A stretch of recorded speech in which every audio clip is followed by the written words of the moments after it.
아마도 보니까 이 장용진 스토어를 통해 가지고 고구마 구입하신 분이 계시더라고요. 감사드립니다. 고구마 맛있게 드시기 바랍니다. 오밤중의 뉴스, 그러면 두 번째 순서는 여기까지 하고요. 이제 세 번째 주제로 넘어가겠습니다.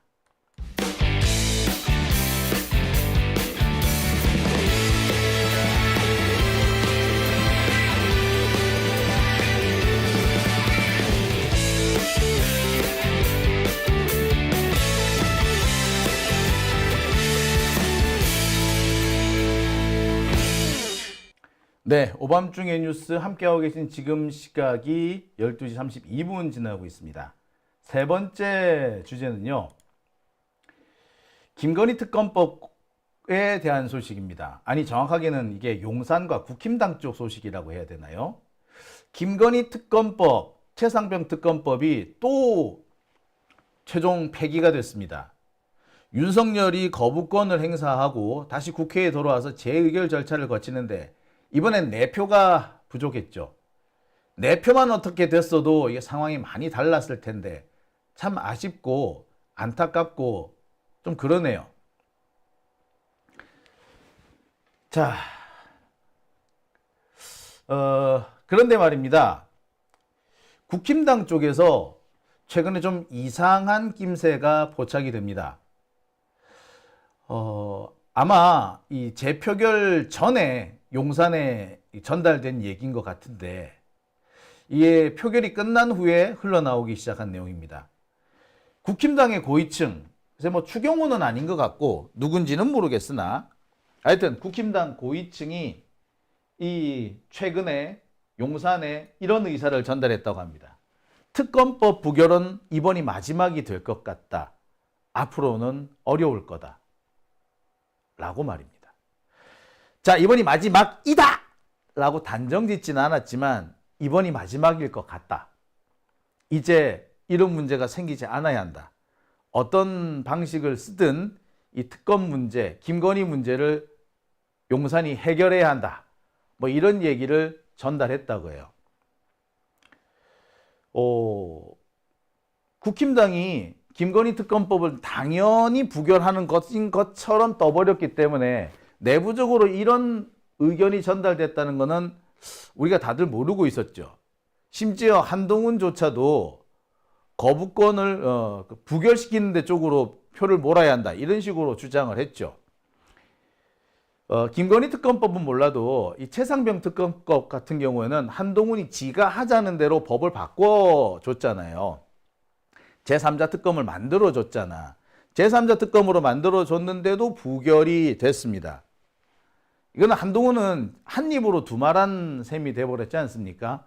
아니, 얘는 정말 이러고도 지가 어디 앞에 나설 그런 그게 되는지 모르겠네요. 너무나도 뻔뻔스러운 그런 태도 아닌가요?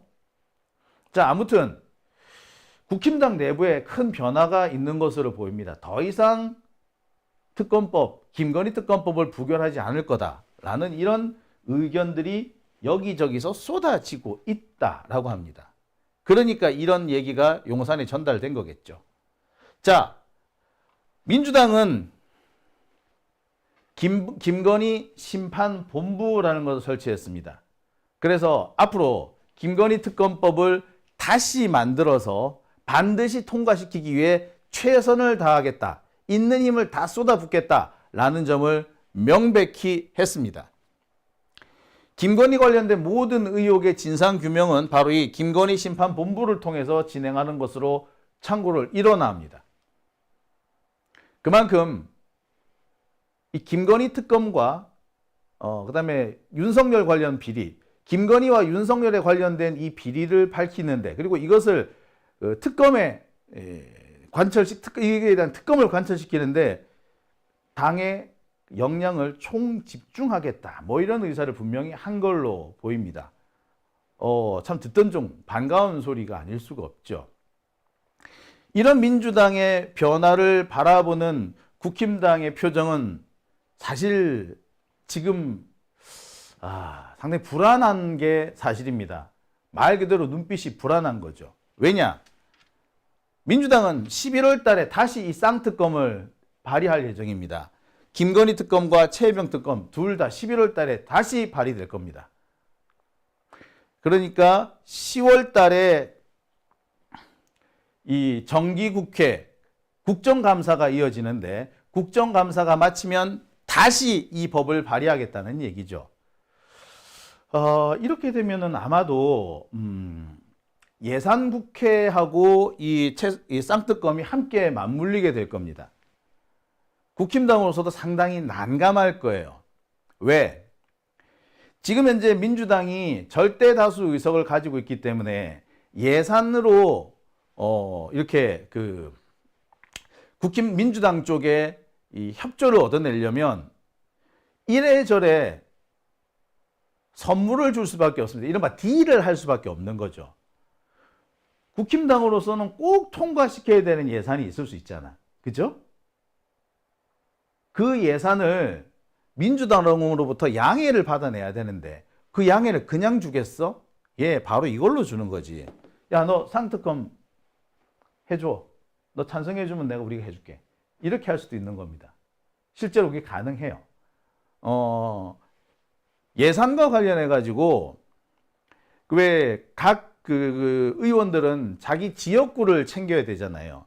그 자기 지역구 예산을 챙기려다 보면은 아무래도 상대방 정당의 국회의원, 특히 다수 의석의 국회의원을 가지고 있는 이쪽 그 정당 쪽하고 조금 합의를 볼 수밖에 없는 그런 상황이 있거든요.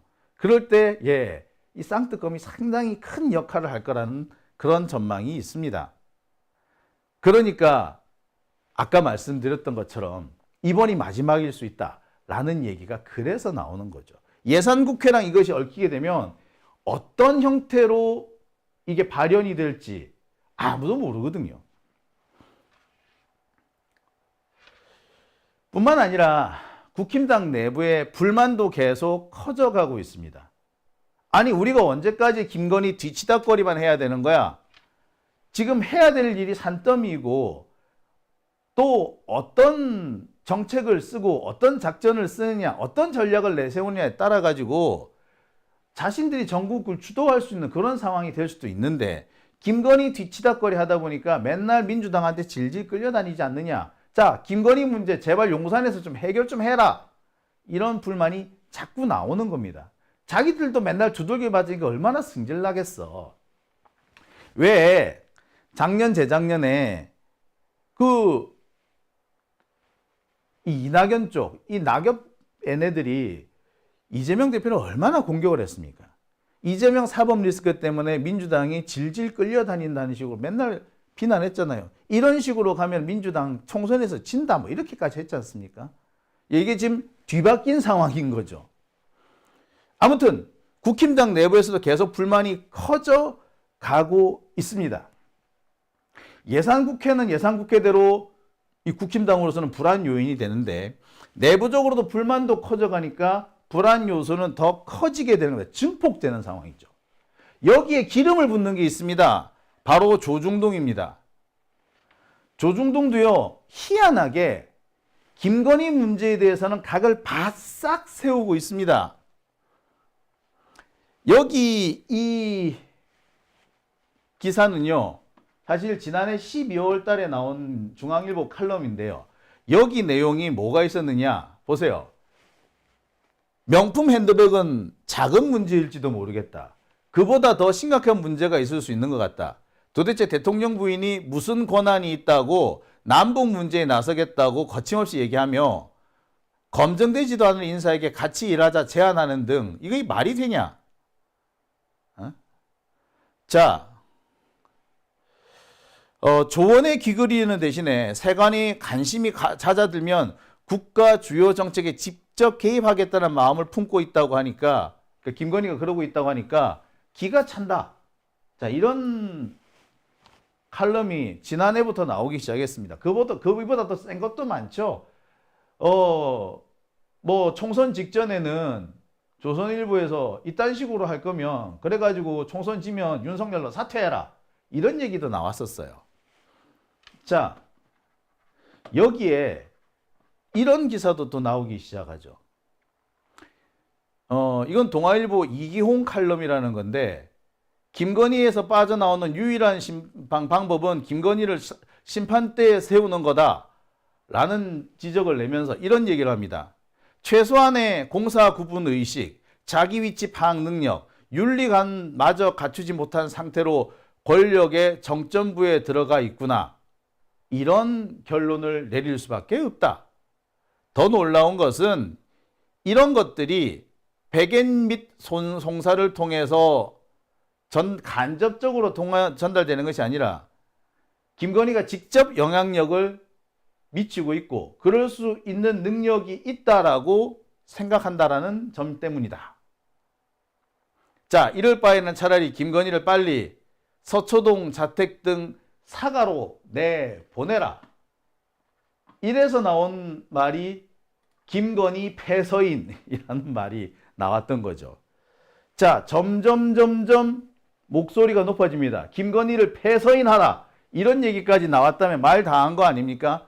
김건희 패서인. 야, 그러니까 보니까 패서인이라는 말을 직접 하진 않았더군요. 사가로 쫓으라. 서초동 사가로 내쫓으라. 사가로 내쫓다. 우리가 보통 사가라는 말 안 쓰지 않습니까? 사저라는 말을 쓰지 사가라고는 안 하죠. 근데 사가가 맞습니다. 저는 사실 집의 높임말이기 때문에 보통 이거는 귀족층이라든지 왕족한테만 써요. 관저라고 하잖아요. 그러니까 좀 국가 원수급은 돼야지 쓰는 말인데 여하튼 사가가 맞죠. 관저는 맞아도 사가가 맞습니다. 아무튼 사가로 내쫓으라. 이건 상당히 고어적인 표현이잖아요. 그러니까 뭐야? 패서인 하라는 얘기야?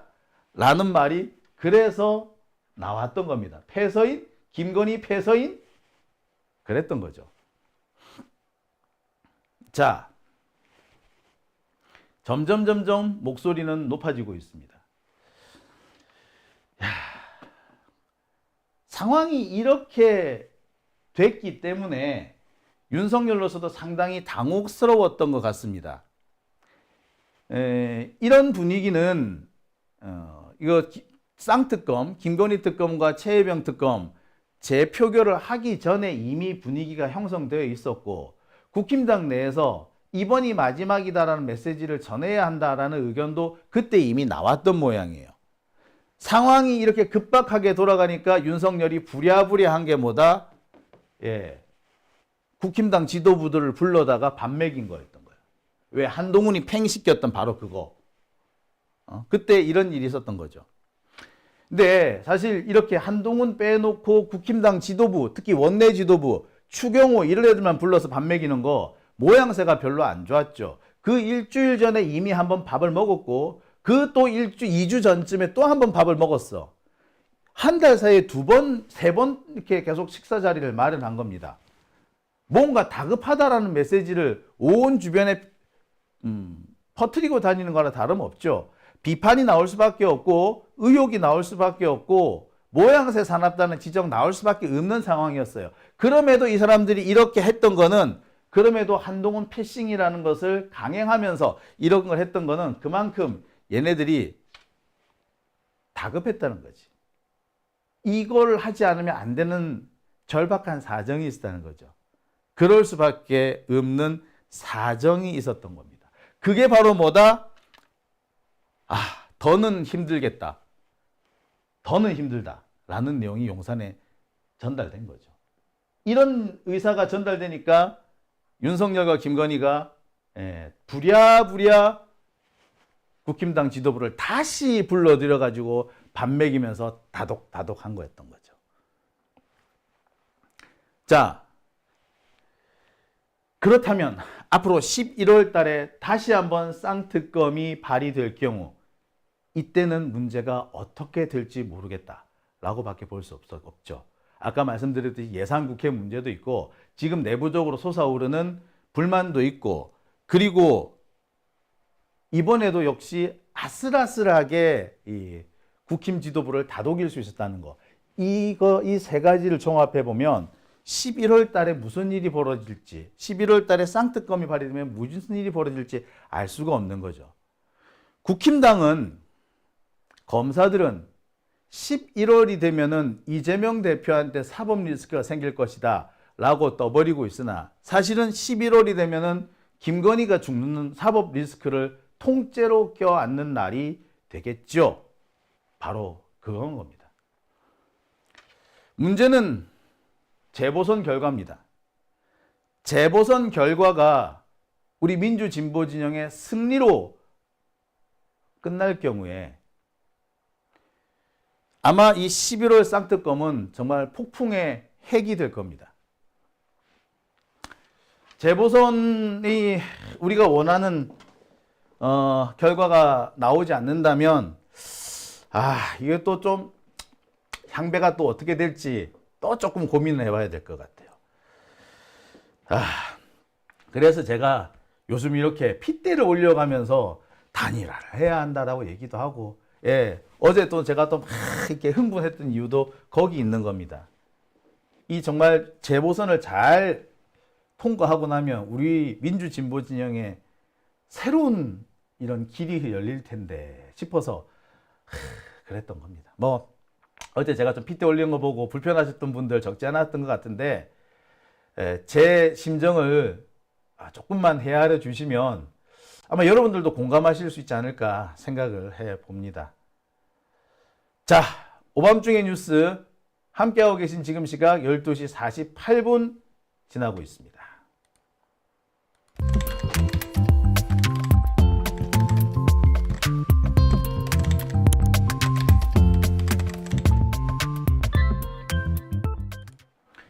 자, 오밤중의 뉴스